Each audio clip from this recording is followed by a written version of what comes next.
Yes. People, what's going on in Egal Talks Football? We're back again with another video. I got my boy Gunnar Souls in the building. How you doing, Gunnar Souls? I am good. How you doing? Good transfer window. Northern and Derby tomorrow. Buzzing. Can't wait. There you go. So we're going to kind of literally do a little bit of a conversation about everything that's gone on so far in the transfer news and everything around Arsenal. Hope everyone's doing well. As you guys join in, we'll kind of have a little bit of discussion, like what's been going on lately, and I hope everyone's doing well. Is there any breaking news? We'll have to see. I just clocked the title of the video says Edu. What? Yeah, you put Edu. Yeah.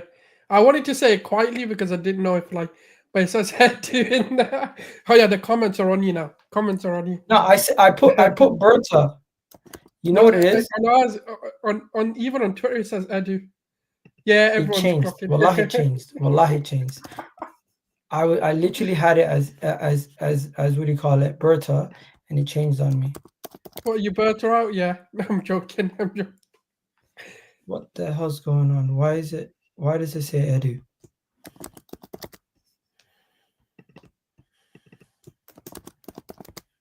You know what it is? When I'm making my titles, I literally go and put it through a module, and it changes certain things like grammar and stuff. And it completely took out Berta's name and it put in Edu. Yeah, controversial that one, eh? That is wild. Anyways, I mean, Edu did cook Spurs, so technically might be cooking, just not for us. Listen, it's already fixed. Listen, you still love Edu? Nah. Berta has shown that Edu doesn't know what he's doing to a certain degree. Yeah. Berta has shown that Edu doesn't know what he's doing, and you gotta give what do you call it? All the credit in the world. You gotta give all the credit in the world. I can't believe I just did that. Messed up. Berta, 1 second. Boom. Why is it not changing? You know what? I'm gonna get slated for this, but it's not my fault.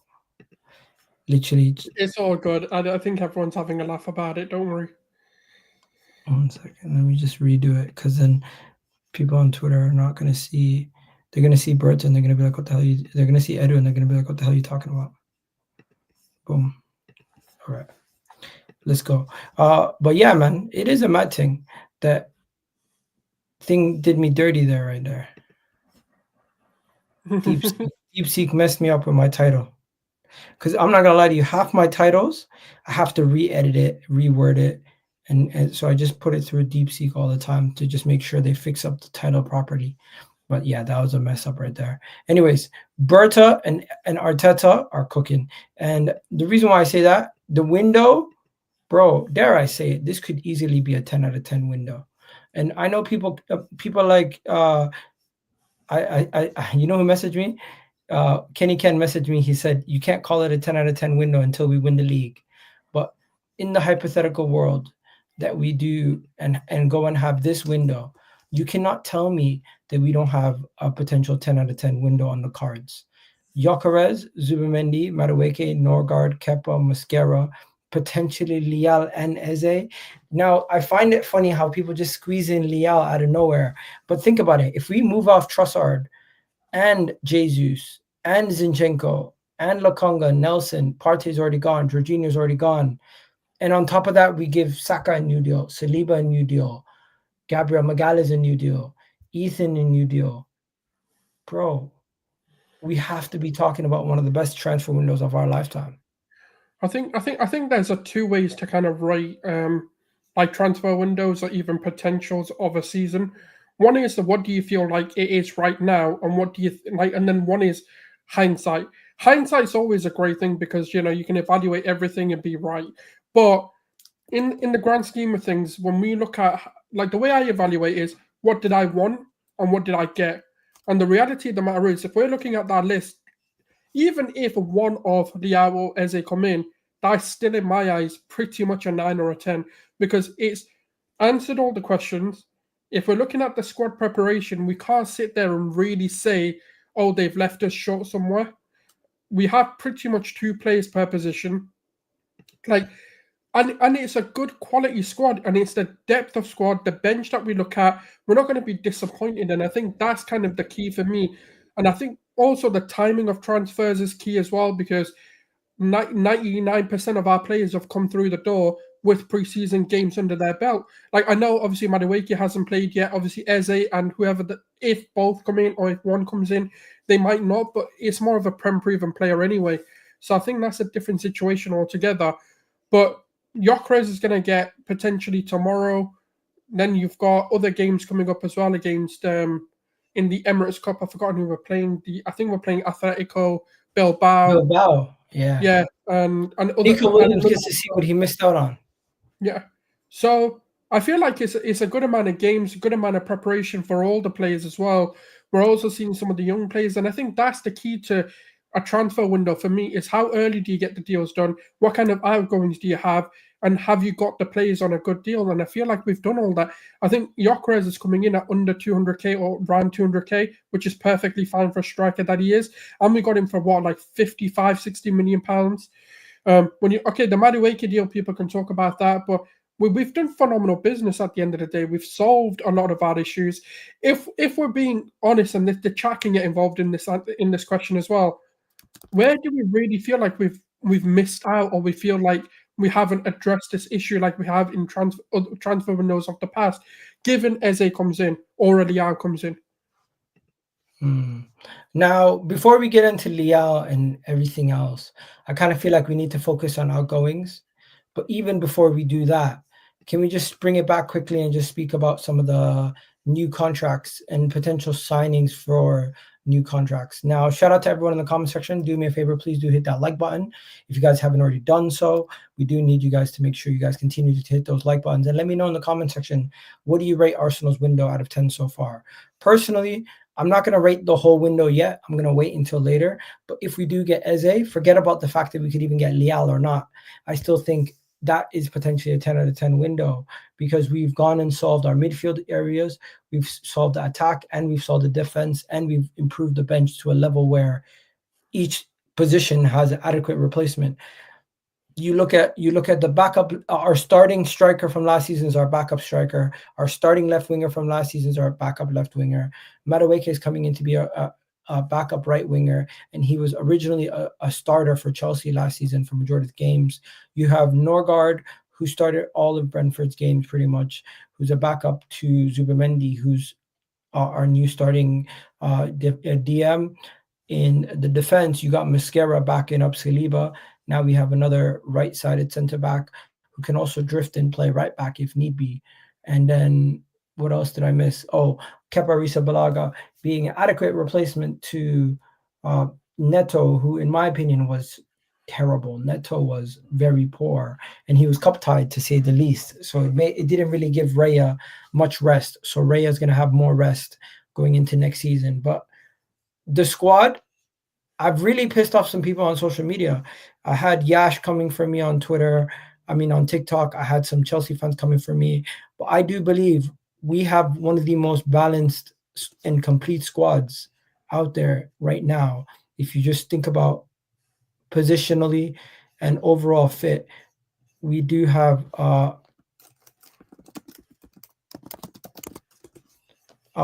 second. Yeah, so what are you saying?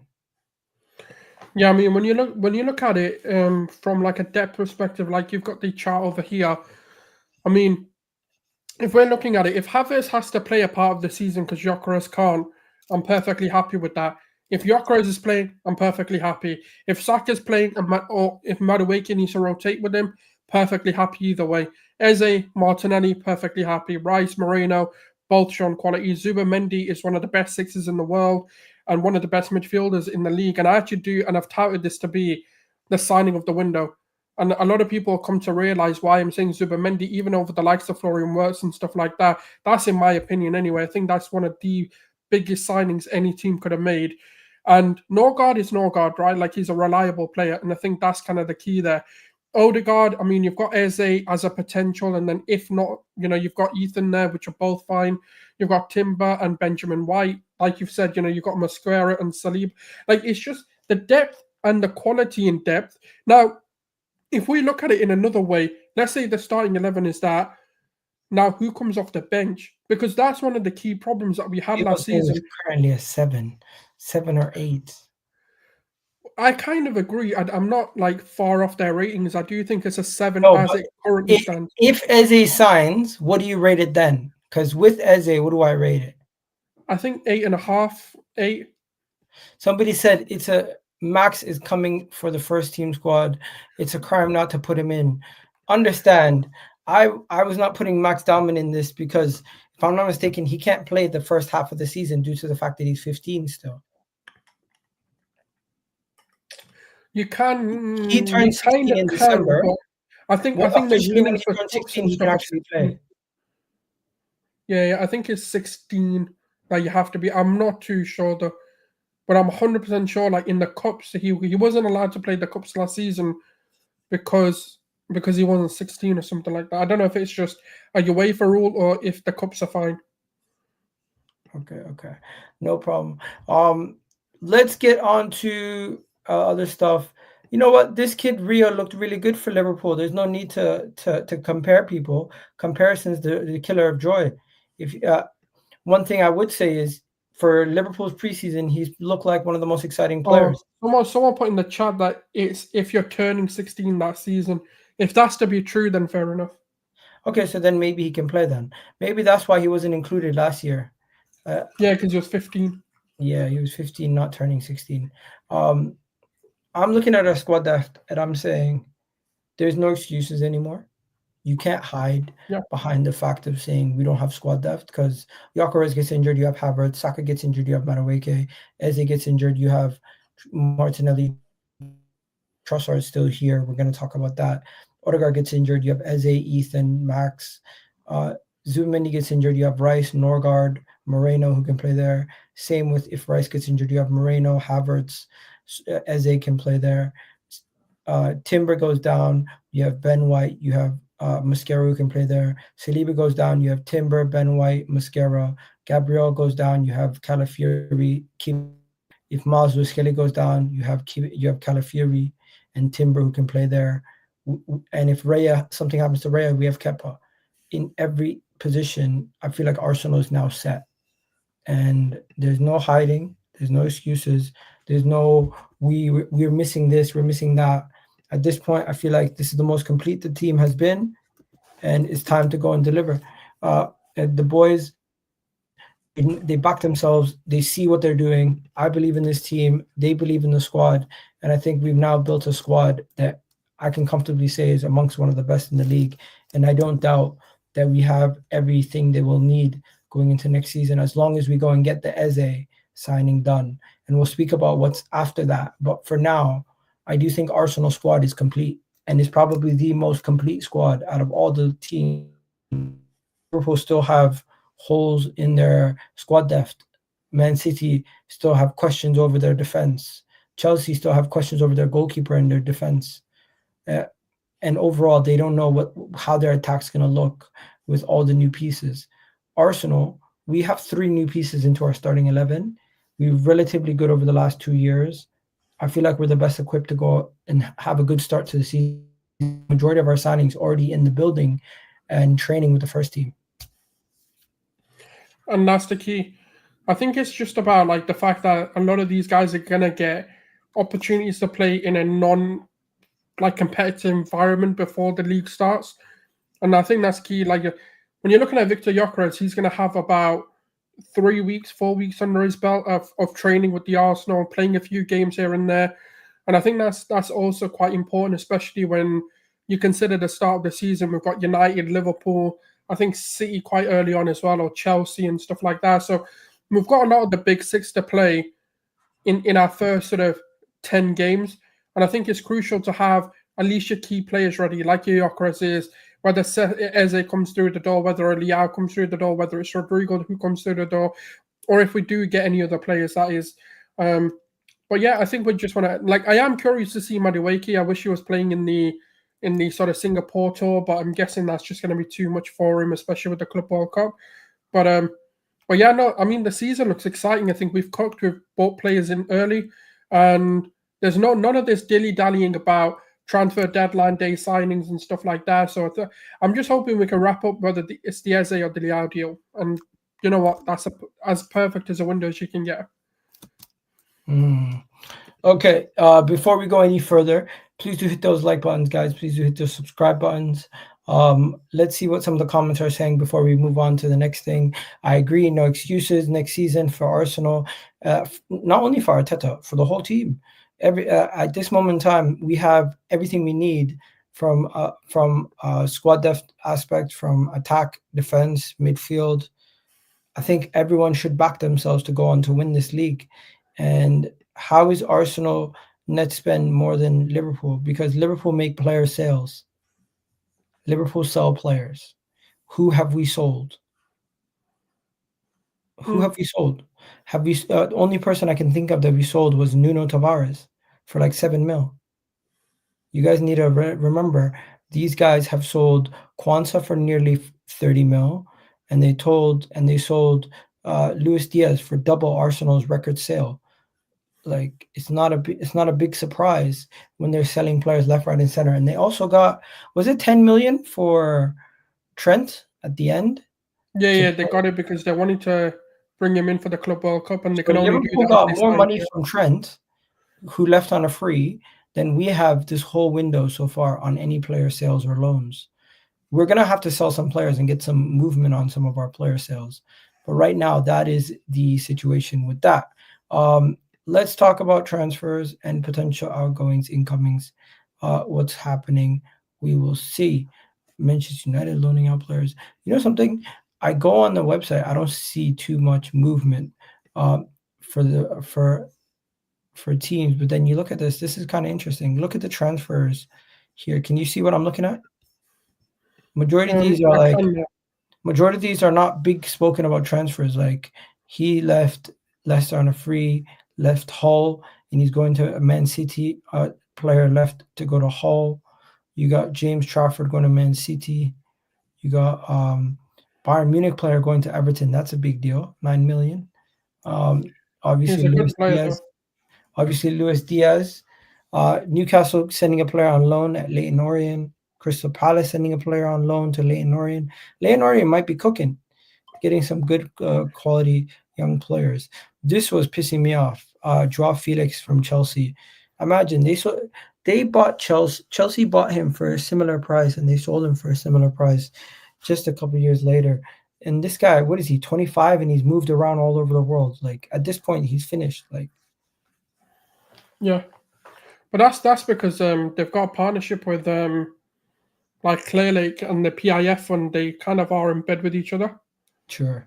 You got Marquinhos for 15 million. That was a proper deal. Spurs sending out some of their players. I thought Alex Phillips was supposed to be good. Why is he getting sent out on loan to Stokes? What else is there? Stupinian for 17 million. Bro, the way that they were talking about Stupinian at Milan, you would think he was the best player on the planet. Like they're overhyping a left back. It's a mad thing. Higo Ekitike looked okay today for Liverpool. Evan Ferguson, what happened to him? He went to Roma on loan. That's mad. He's smashing it. He scored 4 goals on his debut. What happened to him? He was supposed to be good enough to be making a move. I think he got a knee injury or something, I'm sure. Buemo, 75 million euros. Longstaff went to Leeds. Damn, I didn't know. Yeah. Newcastle I only know there's a Leeds guy in the office. Window. Yeah. Did you hear what happened today? Oh my God, your Newcastle having a nightmare summer. Joe Willock is injured. Joe Willock started the game. In the 90th minute, he got injured. That's crazy. Now they're having a nightmare, man. They're having a nightmare window. No way he got injured in the 90th minute. Yeah, what happened to Joe Willock? Apparently, he broke his ankle. Yeah, I've heard something to do with his foot. Now, Newcastle could suffer next season. Like huge, because I mean, even Benjamin Sesko's looking like he wants to pick United over Newcastle. So if that also happens, they are done. Because it came out today, they're looking at Rodrygo Muniz. Like, come on now. Bro, it was the 90th minute and 14 seconds. So Longstaff has gone to Leeds. Joe Willock got injured in a friendly.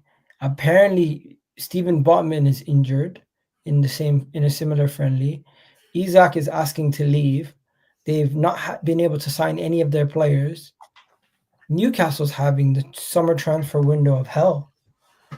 And you know what? The Newcastle fans, they think they're cursed, or they think that they're like, that there's like people out to get them, to destroy them or something like that. I don't think that's the case. I just think Man City want James Trafford, Manchester United want Mbuemo, Joao Pedro, Chelsea want him. If these clubs want players that you want and you're losing them to top clubs, it's not like an insult. It's not like you're losing it to Brentford and Fulham. You know what I mean? No offense to Brentford. Yeah, I think Newcastle just need to taper their expectations. They're not a big club, not yet. I mean, they're on their way. I mean, they were on their way. It looks like they're kind of taking a step When they back. won the League Cup, they thought they're going to win the league in a couple of years. They thought they were going to move mad. Unfortunately, you got to understand, there's a legacy clubs who, as long as they're doing well, as long as they're doing okay, they're always going to be bigger and they're always going to be more attractive. Isak is, of course, going to join Liverpool. Unfortunately, like it's not to tarnish Newcastle. They're just rebuilding their name, and it's just going to take a lot longer. Some of your best players are going to leave because, number one, they can't spend because of because of FFP, and obviously like the sustainability and profit, whatever regulations are out there. So it's natural for like an Isak to leave and want to go. Bruno Guimaraes is probably going to go now because Isak is leaving. Anthony Gordon, I wouldn't be surprised if he leaves as well. You know, Newcastle need to get that Sesko deal, and they need to do whatever it takes to get it done, because without a signing like that, I can't see Newcastle progressing further next season. I genuinely can't see it, because they haven't signed anyone that's inspiring. I know they've got Anthony Elanga through the door, and that's a top signing. Don't get it twisted. I do think that's a brilliant acquisition for them, but they need a lot more than that to keep their big players. I wouldn't even be surprised if we start seeing names being touted with Bruno Guimaraes in the winter, in January, and that's the fear that Newcastle have at the moment. All right. Let's talk about it. There is a certain content creator. We all know who he is. He is quite known in the Manchester United space on the Big Six. And he said this a couple of weeks ago. In Benjamin Sesko, Gyökeres fits the bill, and Arsenal Football Club won him. And they're getting Benjamin Sesko, bro. Sesko.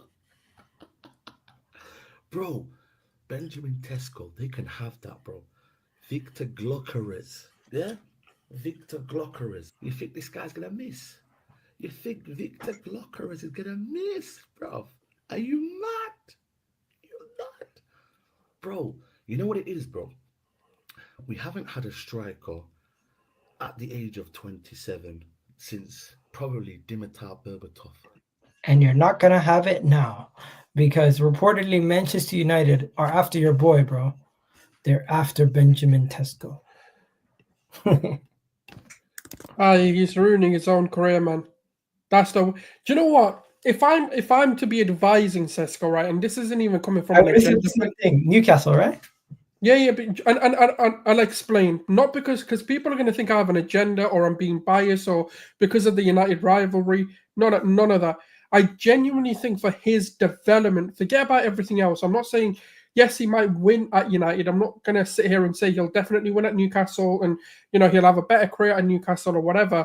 I do think United, he might win in the more immediate future, but I feel like his development could stifle and he could turn out to be another player who becomes a flop, because the talent's there, the quality's there, and the attributes are 100% there. I feel like what Sesko needs to look at is the Alexander Isak, right? Look at a player who's just on the verge of breaking through, who just needs that little bit of molding, little bit of polishing up. And that's the reason why I say Eddie Howe is a brilliant coach, whereas at United, I have no clue what direction they're going in. I just seen something. Apparently, Højlund is a dream target for RB Leipzig, and Manchester United are showing interest in Sesko. There could be potential we buy Sesko, you buy Højlund situation. Yeah, maybe. That would make sense. I mean, look, I do think he'll end up at United. I've got strong sources suggesting. I don't rate United's development of players. Just think about how players regress at United and they don't necessarily hit. Like, we used to rate Højlund before he joined United. I mean, Højlund's a different situation. I don't think he was as like sort of his stats weren't as great. Sesko, on the other hand, I do think has the potential to absolutely be one of the biggest strikers in world football in years to come. You need development, be it the right coaching, the right pressure. At Manchester United, you go there, you miss a couple sitters, and you take a long shot that doesn't get on target. Immediately, the pressure you're going to face is crazy. I think United are better off going and getting a Mateta, and Newcastle are better off going and taking the risk on Sesko.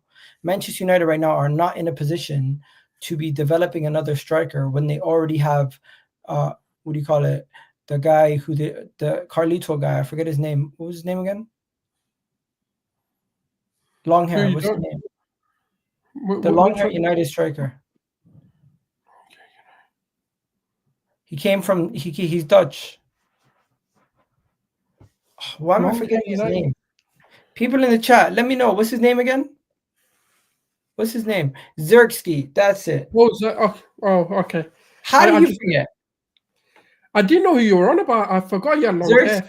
So Zirkzee is one guy, and then they already have Højlund, and then Cheeto Obi Martin went there saying, "Oh, they have a better pathway to the first team." How does that look now? What a fool! What an absolute fool! But anyways, he thought they were gonna care about his development. Yeah, but Zirkzee, in fairness, under Amorim before his injury, was actually cooking. He actually looked like a decent player. So, but my thing is this: I just don't think United are set up to develop players yet. They haven't done enough. I feel like they're so far behind the curve to bring in development players to really make an impact. You know, the funny thing is, though, the odds makers have Manchester United projected to be 5th next season. I mean, it makes sense because they're playing one game a week. Well, pretty much one game a week other than when the cups are on. So it does make sense to why they would think that, because they don't need a big squad. They don't need a lot of rotation players. They can pretty much play their first team in every game. So, yeah, I feel like I do think United will surprise people, because I do think Cunha, Bryan and Wembo, if they do get a striker over the line, that's a brilliant front line. And my only concerns with United is whether the midfield will be overrun again, because that's the structure. I just don't like Amorim's tactics, if I'm being truthful. But the squad is more than capable of a top 8 finish at a minimum. I hear it. All right, what do we want to do next? Let's talk a little bit about the actual Arsenal transfers. By the way, quickly, let's speak about Xhaka quickly. Xhaka is back in the Premier League, signed with Sunderland. First thing that comes to my mind is Xabi Alonso leaves, he leaves. And I thought Leverkusen promised him some coaching stuff when he finishes. Like, what happened with that? Long story short, Xhaka coming back to the Premier League. We just have another secret agent. Also, you got Newcastle signing Ramsdale. Honestly, Ramsdale going to Newcastle is less help than they think. He's not really all that. But as for Xhaka to Sunderland is very interesting. He's going to be one of the main men for Sunderland. Xhaka was very underappreciated at Arsenal. I'm going to say, I don't care how much controversy that may cause. I understand why people didn't like Xhaka because of the whole situation that happened when he threw the shirt and all of that sort of stuff. So I do get it. I'm not, oblivious to the idea, but he's a brilliant player in my opinion. I think for me, I understand why he might be making the move to Sunderland. He might want to just prove himself a bit further. Obviously, it's a Premier League club, a club that's showing a lot of ambition, by the way, as well. So I do think it's a good move for them. I think there's one problem really with well. But also, he saw Erik ten Hag walking through the door. Man said, "I'm out." Just saying. Facts. There's also one problem with them. They forgot about what's it called? They forgot about one thing with that club. They signed a bunch of African players and they forgot that AFCON's in January. So that could bite them in the ass. You know what? I overlooked that as well, because I was actually saying their window's been brilliant, and there's someone pointing that out, that they've got a lot of AFCON players and countries that have actually qualified for AFCON as well. And I was like, okay, that could be. But on the flip side, don't forget their expectation is going to be to stay in the Premier League. They can miss a month and still be fine. All yeah, right. they signed Simon and Dinger as well. That's a brilliant signing. Arsenal remain interested in Eberechi Eze. And people keep asking me, where will Eze play? Well, in his time at Crystal Palace, he's played majority of his career at attacking midfield. But the way they play with the attacking midfield is kind of like 2 10s, really, when you think about it, behind a striker. Think about it. When it was him and Olise, they both were kind of like 10s. They drifted wherever they wanted. They never really played with traditional wingers. He played 29 appearances as a left winger. Now, this right here, I think, can be debunked strictly with just looking at heat maps. I looked at heat maps of his career and where he played, and if you look at them, I'll bring them up right now. But every time I look at the heat maps of where Eze has played in his career, they're very similar. He always is drifting from the middle in, even for club, country, everything. He's always drifting from the middle in. He's always coming from the middle in. And he's more of an inside forward or like a touchline. You can't say touchline winger because he's not really a touchline winger. He's an inside forward, but in the defensive third, he helps out a lot to do a lot of build-up play. So this was last season. Let me show you the season before that. Once again, you can see he's taking corners from both sides, and he's very much involved in the attack in that final third in 2022, 2023. Much more of a touchline winger that day, but he plays a little bit on both sides. Overall, my analysis of this is, as much as we look at this and we see similar to what Odegaard does for Arsenal, he also can play as a left winger for us. And I think that's where he would get the most game time and the most from his ability to create, shoot, and get onto his right foot and make a difference. Yeah, I mean, look, he's a multifunctional winger, option for us in terms of being able to play in the left 8 or even play in the 10 for Odegaard. But also where I think kind of the utility can come in is as a left winger, but more as an advanced playmaker on the left. And when you look at sort of like what Miles Lewis-Skelly's doing, when you look at what Calafiori can offer on that left back role as well, it's something that's going to be quite a different dynamic for Arsenal, because the one thing that Eze is like going to be able to do is progress the ball a lot better. And he's a lot more technical than a Martinelli in terms of the way that he can open up low blocks and use his ability in tight spaces and be pressure resistant as well. Like, Martinelli has got key skills to unlock certain games and be very kind of crucial and dangerous in certain aspects when you're trying to play on the transition, when you're trying to counter-attack. That's why Eze maybe does have a bit of a downside, because his pace and power isn't there. But he has that sort of driving ability with the ball to progress up the pitch and also find that final pass or that final shot or the shooting moment. And I think the one thing that people overlook with Eze is the I'm him moment. He has got that ability to take the ball and win a game. And I think that's what we're missing. We're missing a player who wants to take that ball and produce a goal-winning moment. And I think when we have Saka on the pitch, yes, he does it. But we don't have enough of those kind of players. I'd say Declan Rice is becoming that player. Gabriel Magalhaes is becoming that player. But that's about all I can say. I can say about, in the current squad, I can only say 3 players who have that in them. Now we'll be adding Eze. We'll be adding Gyökeres, who's shown he can be a match winner. And that kind of changes the entire dynamics of this team. Because what you have to also understand is, for us to be able to be a lot better and, you know, those sort of point margins, is the fear factor. And I think this is one of the most underrated aspects of football, is how much fear does a player put into opponents.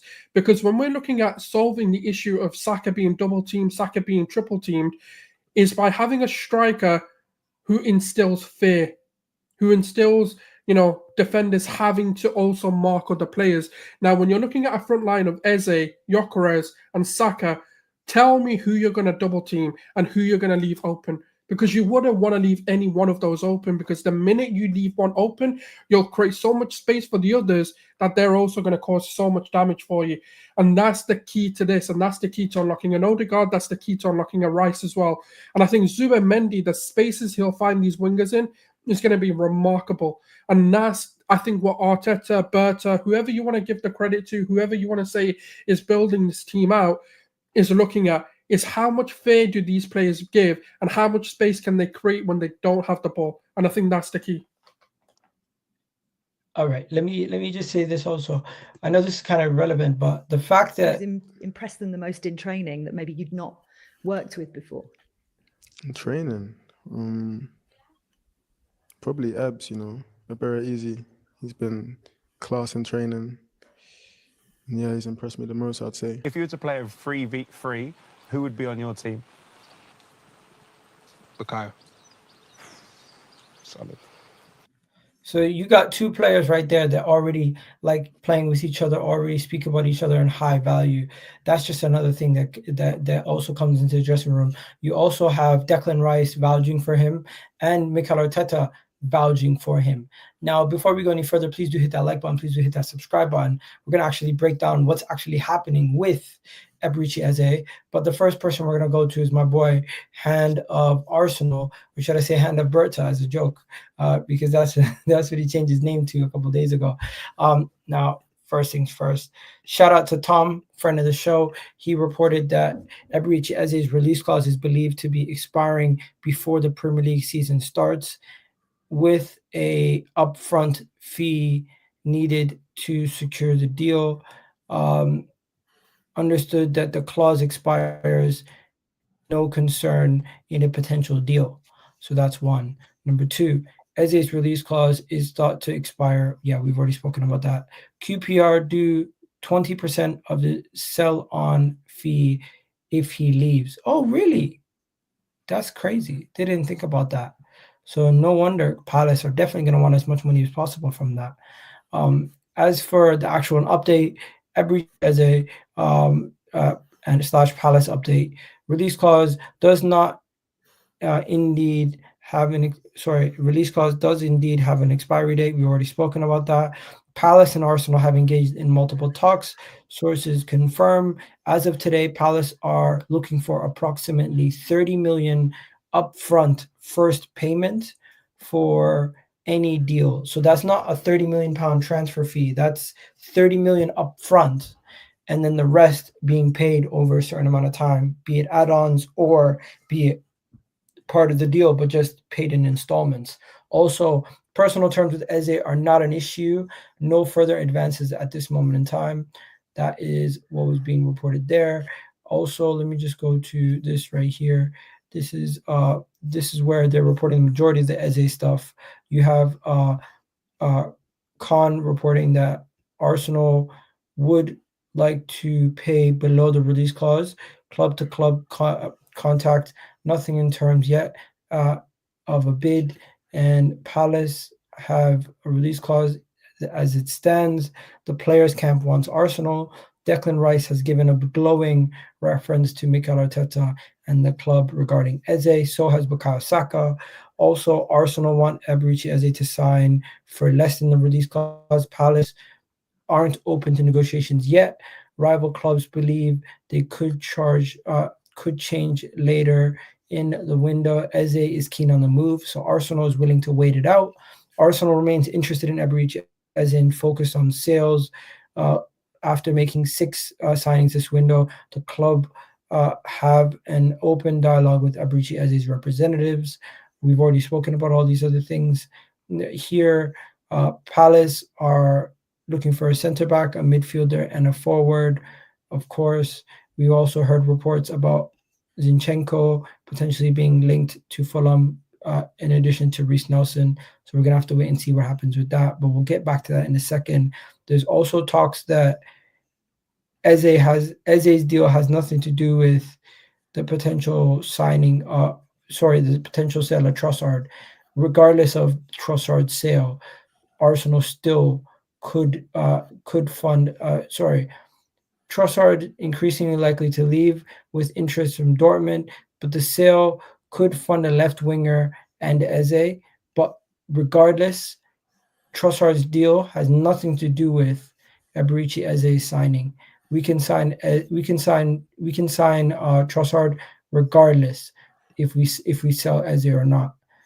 Then what else is there? That is pretty much it. I'm trying to find if there's any more Eze stuff. That's pretty much all the latest updates on Eze. Souls, take it away. What do you think about all this stuff? Yeah, I mean, look, this is just standard negotiations happening between two clubs. I mean, obviously, you've got to understand, like, paying £30 million up front can't be amortized, and it can't just be like, oh, we'll just pay in installments. And I think people need to understand the finances behind what we're trying to do. The club needs to make it make sense for the books as well as the deal for Palace. And I understand Palace want to get as much as they want for the deal as well. Obviously, there is a release clause which will be expired, but that won't negate from the deal entirely. Like, the deal will probably still be done for around the release clause price anyway. But the terms of the payment structures and stuff like that is what they're trying to negotiate to make it work for Palace, but also make it work for Arsenal as well. Because you've got to understand that PSR and FFP rules mean that you can amortize a certain amount or you can amortize for a certain period of time. And if you have to make an upfront payment, that has to be done in one go, and the rest is then amortized. So it's just a case of like understanding kind of the complexities of how these football deals happen and what is in store for them, because we have got the personal terms agreed. It's not a case of just pay the money and like, let's leave it at that. No, they need to make a deal work. And look, getting Eze through the door absolutely transforms Arsenal. There's no denying that. There's no, hiding behind the disappointment if we don't get a player like this, especially with the market opportunity of his release clause and everything of that nature, and the player being keen on the move. And we've got a direct sight of the player now, because there's no other club kind of rivaling us to the deal. So at the end of the day, like, we've got to take an opportunity and take a gamble, especially with what Liverpool's ambitions are, looking to bring an Isak in. We need to start elevating our game as well. Sometimes you have to react to what your rivals are doing. Bringing an Eze in and potentially another left winger is, it's an amazing move, and that's how you counteract everything that's going on and giving yourself the best opportunity to winning the league, because at this point in time, the fans are desperate. We need to win a major, and this is a great sign of different profiles, different dynamics coming into it. And Berta's got it right in the past, and I trust Berta, and I think people need to trust Berta as well, because he got the Gyökeres deal right. When you look at the actual breakdown of the Madueke deal, it's perfect. Kepa's deal, Norgard's deal, all of these deals that he has directly negotiated have actually come at good fees. And even if you're now looking at the outgoings, if you wanted to further reasons to trust him, we're looking at getting like 15 to 20 million pounds for Zinchenko. We're looking at 30 million for, Fabio Vieira. We're looking at, Lokonga going for 10 to 15 million pounds as well. We're starting to sell players at a very reasonable fee. Like, we haven't sold them yet, so I would hold off. But no. What I'm saying is, when you're looking at like the reasons to trust Berta, he's doing great things behind the scenes. Obviously, we need that confirmation. And that's why I'm saying just trust. I know it's the word that people don't like, but you just got to trust the process to happen. Yeah. Listen, people were saying Saliba's 100% gone. Saka, why would he stay also? People like Lee Gunner and everybody else saying these guys are going to leave if they have ambition. Well, it looks like they want to stay. It looks like they see Arsenal's potential. Are they now going to slate him? Are they going to slate him now because Saliba doesn't have ambition, Saka doesn't have ambition, they're all losers, right? That's what they're probably going to say. It'll be interesting to see the U-turn on Saliba, because, like, I thought he was Real Madrid bound. But yeah, no, he's signing a new deal. Haha. Like, this is the problem, right, with the narratives. People need to understand, right, they don't care what we think. They don't care how we feel. They get to see more of the behind the scenes of what's happening at the football club. You're telling me Arsenal showing no ambition, Arteta isn't trying to push to win something. They are all trying, and they're all unified in their thoughts of wanting to win something. Look, this is the difference between professionals and elite athletes. Elite athletes have self-accountability, which is non-existent in a lot of people nowadays. They also understand, as much as Arteta may be at fault for certain things not working in their favor, they know they have some blame to hold as well. They're not going to care whether we say Saliba's had one of the best seasons. He's going to know he fucked up in a game, and that's what cost him the league. That's why he's here for the long run. That's why he's here for the hard journey, because he knows as much as Arteta might have messed up, he's also played a part in messing up as well. And I'm not blaming, by the way. I'm not saying Saliba has messed up. I'm saying his thought process will be, what can I do better to make sure that we win next season? And look at what we're building. Who wants to leave this? This is one of the most exciting footballing projects. Maybe the only rival to it is Liverpool right now that we've seen in football. It's incredible what's being built. Why would Saliba leave? Why would he want to leave? It's crazy to think these young players want to leave. No reason for him to leave right now, especially with the quality that we have. Yo, I just seen something that made me smile. Garnacho to Chelsea. Chelsea That's what I'm finally going for. I think that's going to happen. You Because know as much as something? they rate Estavio apparently is getting loaned out. What? Esteban? Yeah, they're looking to loan him back to Palmeiras. No chance. Really? That's why the Garnacho deal's on. Yeah. They're looking to loan out. Chelsea's gonna loan out Esteval to get Garnacho. I don't know. That's what I'm hearing. I'm not confirming it. You know, I need Chelsea to take one L at least this transfer window. It seems like everything they do is amazing. So I've got a bit of a controversial. I don't think Garnacho's that bad. No, I'm but not I saying just want to see their fans have a meltdown. And I don't care Yeah, how I he does. hear you. I don't care how he does. I just want to see their fans have a meltdown. It seems like everything they touch turns to gold, though. Let's get into the rest of the transfer window, though. Aston Villa look like they're going to sign this guy. What else is there? We've already spoken about that. Yeah, he did a CNN interview. That's mad. Gyökeres did a CNN interview.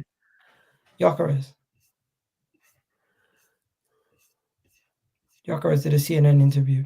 Let's talk about this. So Borussia Dortmund are interested in Leandro Trossard, and rumor has it that Leandro Trossard also has 2 other Premier League clubs interested in him also.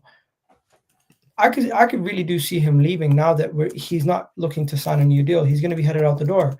We've tried to give him a new deal. He turned it down. He changed his representatives. All signs headed towards him leaving. Hopefully we can get a good fee. I think anything over 20 million euros, I'm happy. Yeah. I mean, you know what the best thing about this is the number of clubs who are interested in him. Because I'm hoping that some form of bidding war happens or some form of like multiple interests, and Berta utilizes that and says, look, Dortmund are in for him, this club is in for him, this club is in for him. We want at least 15 to, like, even if we can get close to what we paid, which is about 27 million, brilliant. Because that then obviously funds those other deals. What about this one? How much do you think we could really seriously get for these 2? Reiss Nelson and Zinchenko.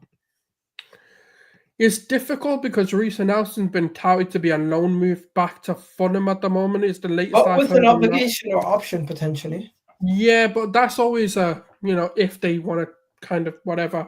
But obviously it'll be a loan on the books this season, which is Zinchenko. We did this before. What's that? Sorry. What did you say? We did this before with Fulham last year with Emerson Nelson.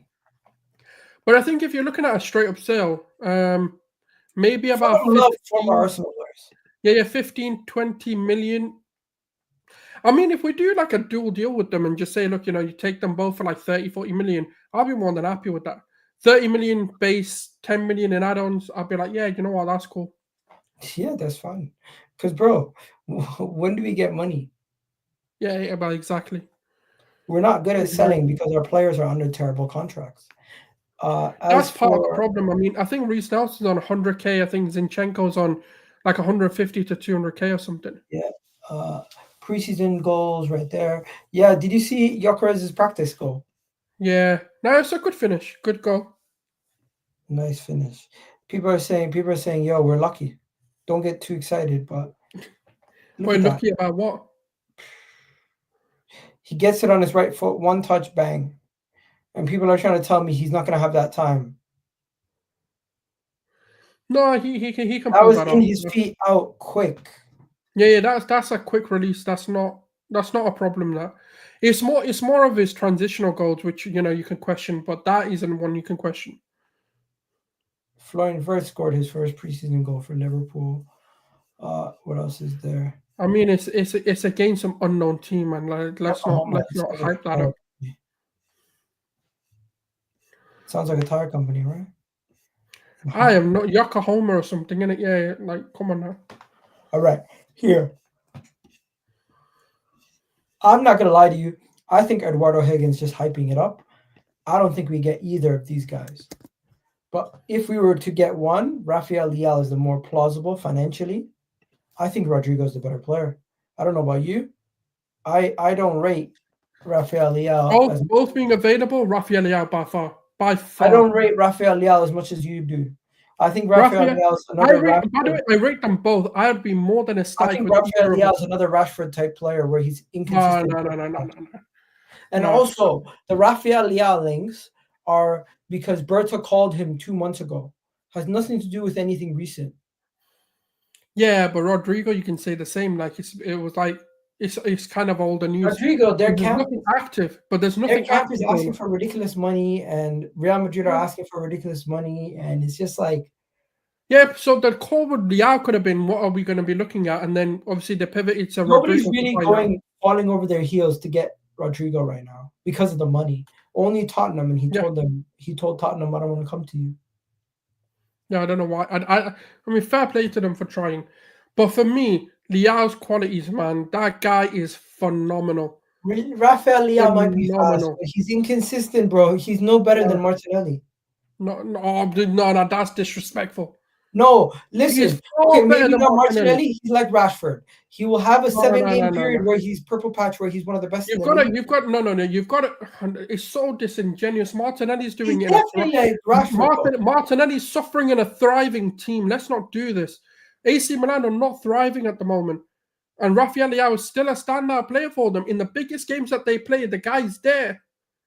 Yo, the guy. Oh my god, I can't believe we're having this conversation. I'm so baffled.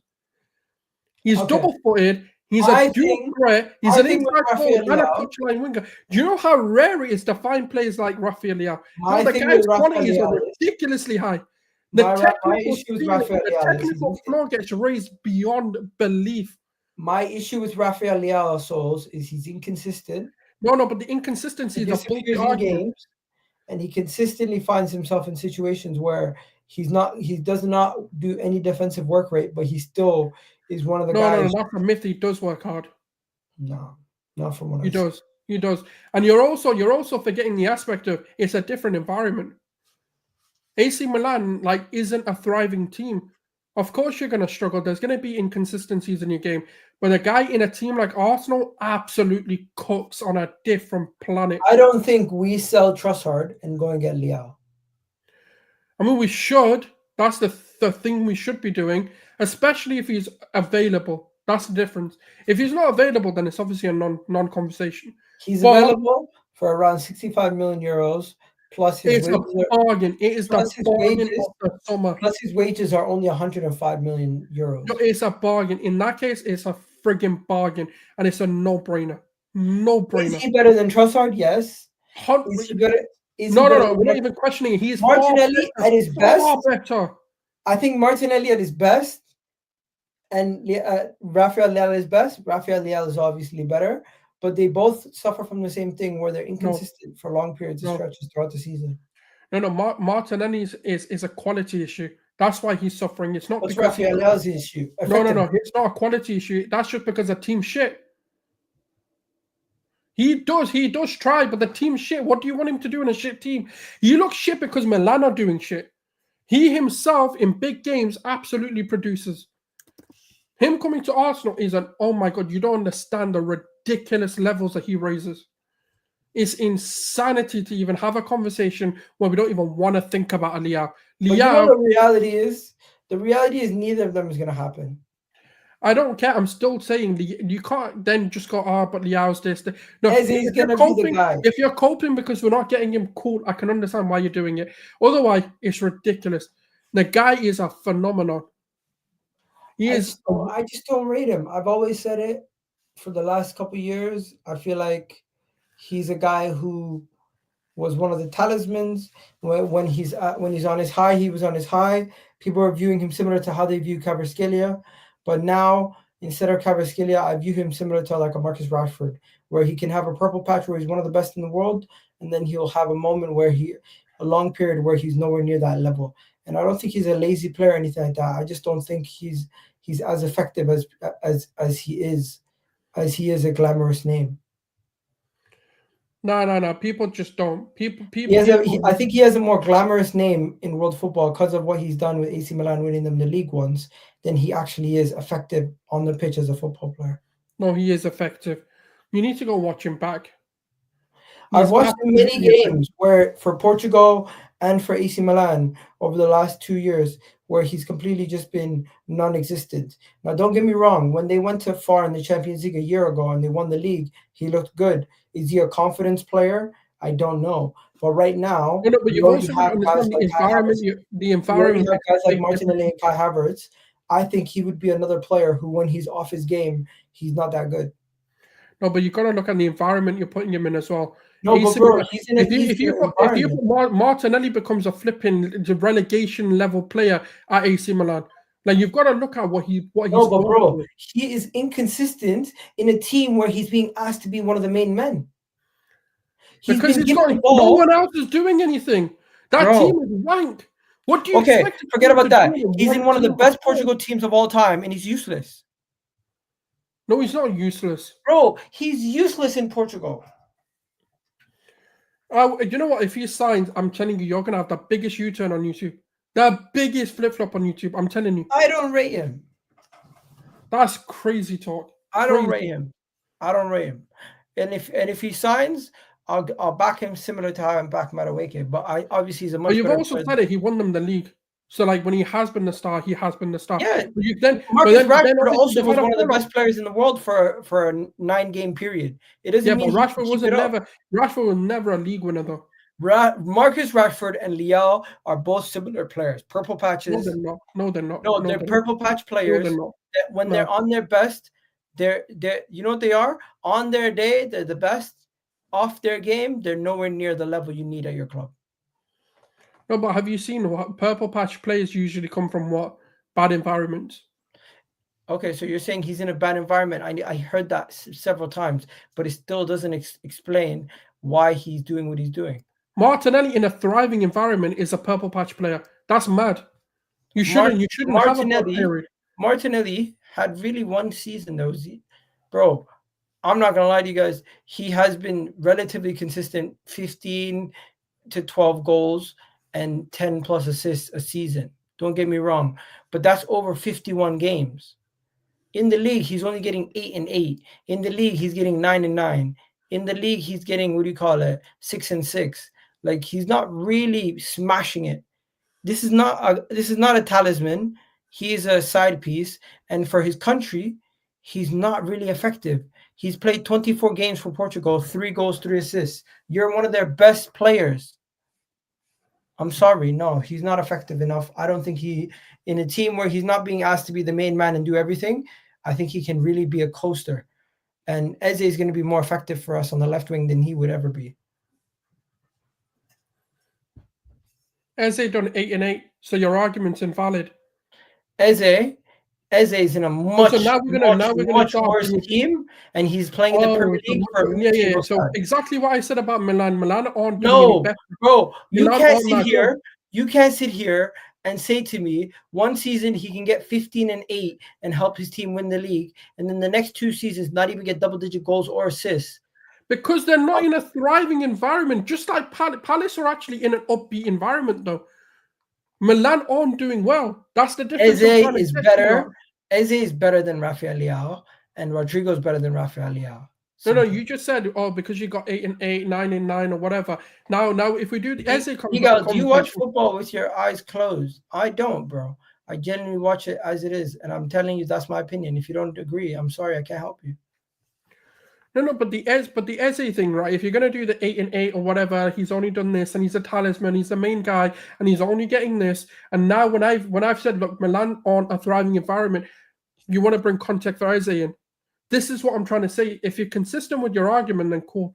Arsenal in a thriving environment, in an upbeat, and by the way, we also do develop players better. That's the biggest difference that you've got to look at. Rafael Leão's technical ability and qualities on the ball are out of this world.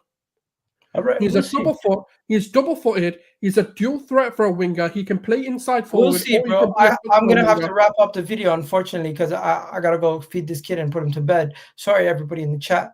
This is a good conversation. I'd love to keep it up another time. But at this moment in time, I don't really view Milan and Palace in the same breath, so I can't really make those comparisons. But we'll wrap it up here. We'll try to bring it back. If Leão talks are real, I don't think we get either Rodrygo or Leão. And I'm excited about us getting Eze. For now, I'll leave you guys there. Have yourselves a wonderful day. Stay safe, everybody. Hopefully, you guys have already hit the like button on the video. And Gunnar Souls, you got anything to say before we go? Nah, man. Take it easy, guys. People saying Egal making an outlandish statement and then running. Guys, if you're in my room, you can hear my wife and my son yelling to hear me to get me to come downstairs. You know why I'm leaving. Anyways, I'm gonna send you over to another channel right now. Who is live that we can send you over to? Let's find out who's live that we can send you over to. There's always somebody live that we can send you over to. That's you know what? We'll send you over to this gentleman here. He is an Arsenal fan. He has about 13 people watching. His name is Don Waffle, and he's a really nice guy. Show him some love. Make sure you guys all write in the chat Egal Raid and show him some love, as he is an up-and-coming YouTuber. He doesn't have too many followers or subscribers. Show him some love, guys. And we're out of here, people. Catch you guys in the next video. Love for the love, and peace.